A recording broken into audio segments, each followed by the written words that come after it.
Hello guys, lost spring part 1 के बाद अब आप लोगों के सामने प्रस्तुत करने जा रहा हूँ लॉस्ट स्प्रिंग पार्ट 2, जो इंटरमीडिएट प्रो से सेकेंड लेसन से लिया गया है, जिस लेसन का नाम है लॉस्ट स्प्रिंग और इसकी लेखक हैं एनिस जंग। जैसे पार्ट 1 में मैंने बताया आपको कि एनिस जंग इस लेसन में उन गरीब बच्चों के तरफ अपने ध्यान को फोकस किया है और वो सरकार के ध्यान को उधर आकर्षित करना चाहती है। जो हमारे देश में बहुत से गरीब लड़के हैं जो शिक्षा से वंचित हो जाते हैं, उनको स्वास्थ्य की सुविधा नहीं मिल पाती, शिक्षा की सुविधा नहीं मिल पाती।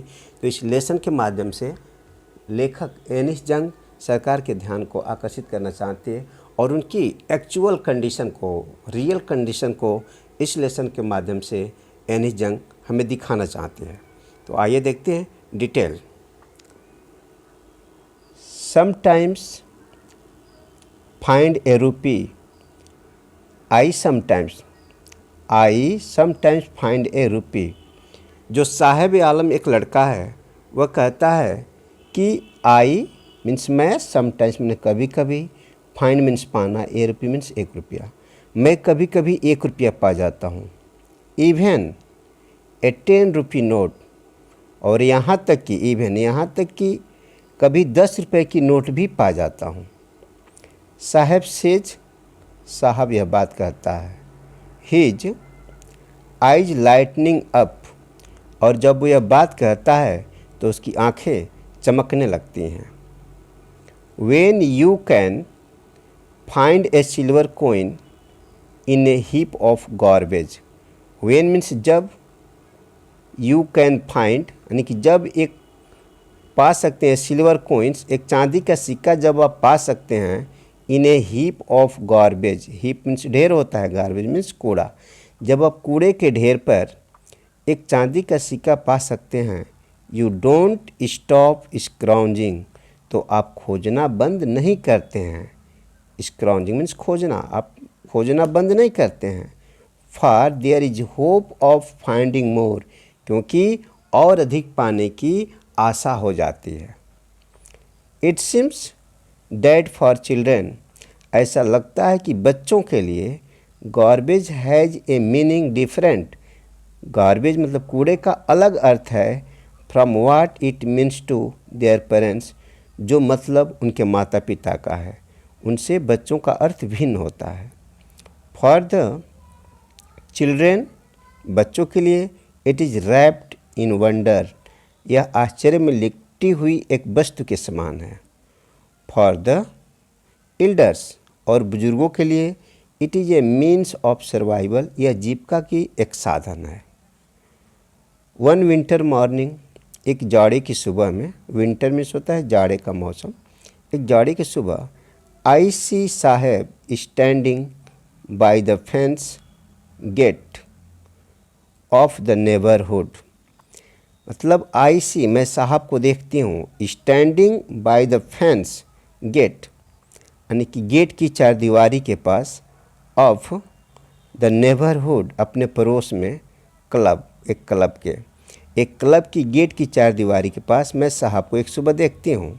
वॉचिंग 2 यंग मैन, जो 2 नौजवान लोगों को देख रहा था, ड्रेस्ड इन वाइट, जो सफ़ेद ड्रेस पहने हुए थे, प्लेइंग टेनिस और टेनिस खेल रहे थे।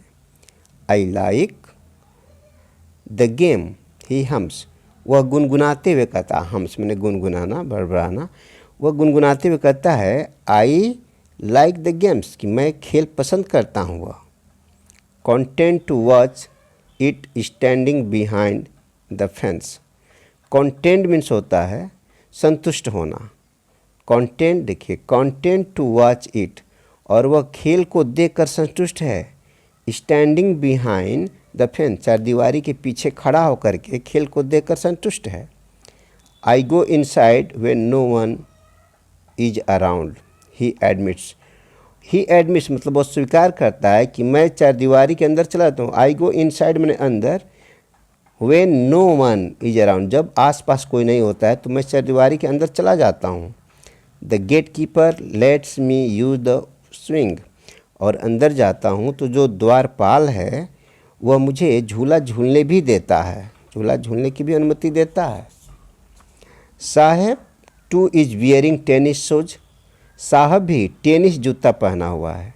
डैट लुक्स स्ट्रेंजर, और उसके जूते अजीब लगते हैं। Over his discoloured shirt and shirt, उसके बेदरंग शर्ट और नेकर पे। Someone gave them to me, he says in the manner of explanation.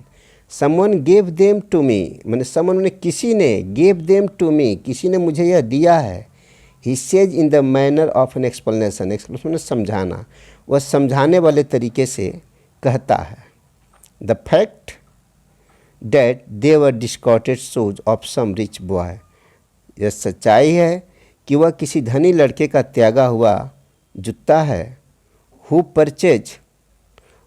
Who perhaps refuse to wear them because of a hole in one of them, शायद, perhaps mean शायद, refuse to wear them, वह उन जूतों को पहनने से इनकार कर दिया था, because of a hole in one of them, क्योंकि एक जूते में होल हो जाने के कारण, एक जूते में होल हो जाने के कारण। डज नॉट बॉदर हिम, किंतु इस जूते से उसे कोई परेशानी नहीं है। For one who has walked barefoot, क्योंकि वह व्यक्ति जो नंगे पैर रहा हो।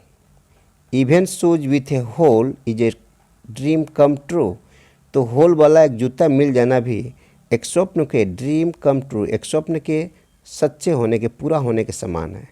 बट द गेम्स, किंतु वह खेल, he is watching so intently, जिसे वह इतने ध्यान से देखता है, is out of his reach, वह खेल उसकी पहुंच से बाहर है।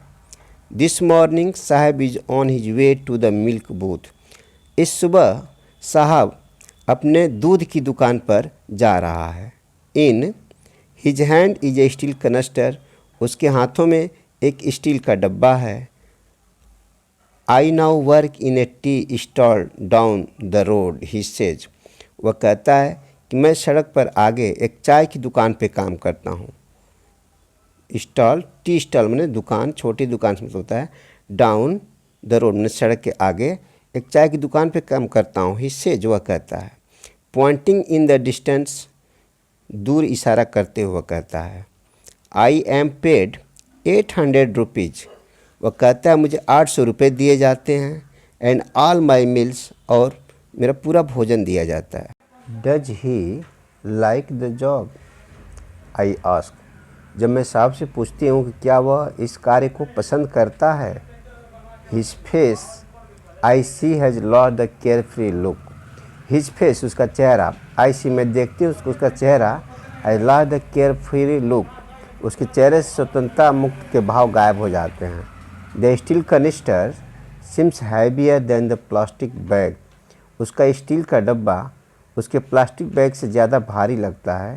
He would carry so lightly, जिसे वह इतना आराम से अपने कंधे पर लेकर के चलता था, जिसे वह इतना आराम से अपने कंधे पर लेकर के चलता था। सो लाइटली, जिसे वह इतना आराम से अपने कंधे पर लेकर के चलता था।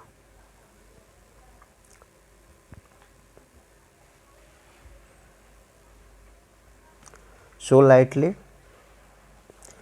लाइटली ओवर हिज शोल्डर, यानी कि जिसे वो इतना आराम से अपने कंधे पर लेकर चलता था। द बैग वाज हिज, क्योंकि वह बैग उसका था। The canister belongs to the man who owns the tea shop, किंतु वह स्टील का डब्बा उस आदमी का है जो चाय की दुकान का मालिक है। ओन्स माने मालिक है, जिसकी चाय की दुकान है। साहब is no longer his own master, और इस कार्य में साहब अब स्वयं अपना मालिक नहीं रहा। मास्टर मीन्स मालिक। देखिए, द बैग वाज हिज, वह बैग उसका था, यानी कि वह अपने कार्य का मालिक स्वयं था। The canister belong to the man, और यह डब्बा उस आदमी का है। Who owns the tea shop, जो चाय की दुकान का मालिक है। साहब is no longer his own master, साहब अब स्वयं अपना मालिक नहीं रहा। तो दोस्तों, यह वीडियो कैसा लगा कृपया अपनी कमेंट दें, हमें राय दें, और मेरे चैनल को सब्सक्राइब करें, लाइक करें, शेयर करें, ताकि अधिक से अधिक वीडियो आपके पास पहुंच सके और आपके पास हर तरह का वीडियो मिलेगा। कॉम्पिटिटिव एग्ज़ाम का भी वीडियो मिलेंगे आपको, air force, NDA, navy, army clerk, जो ग्रामर बेस्ड एग्ज़ाम है इंग्लिश के, वो सब मिलेंगे। और इंटर के हाई स्कूल के पूरे सिलेबस आपको मिलेंगे। परीक्षा में आने वाले संभावित क्वेश्चनों को भी गेस किया जाएगा, जो परीक्षा में अधिकांश आएंगे उन क्वेश्चन को भी आपको बताया जाएगा। तो कृपया आप हमारे चैनल से बने रहें। Thanks for watching my video.